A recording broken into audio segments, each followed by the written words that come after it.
واللہ ما طلعت شمس ولا غربت. ایک حاجی کی وفات ہوئی.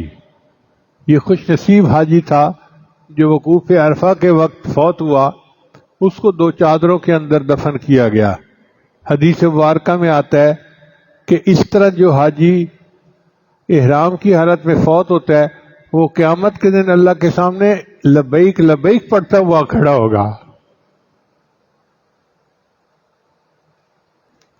نبی علیہ السلام جب وقوف عرفہ کے بعد چلے تو آپ نے فرمایا کہ اللہ تعالیٰ نے نیکوکاروں کو معاف کر دیا اور گناہگاروں کو نیکوں کے بدلے معاف کر دیا، نیکوں کی وجہ سے معاف کر دیا، نیکوں کے صدقے معاف کر دیا.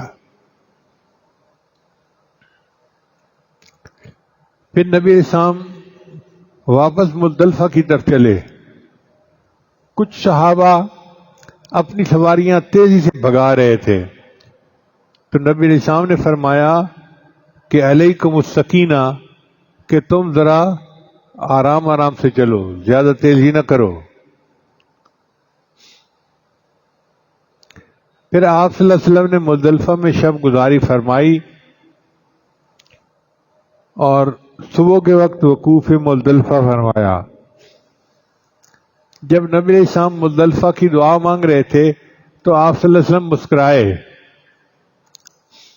حضرت ابوبکر صدیق نے پوچھا اے اللہ کے نبی صلی اللہ علیہ وسلم مسکرائے کیوں ہیں؟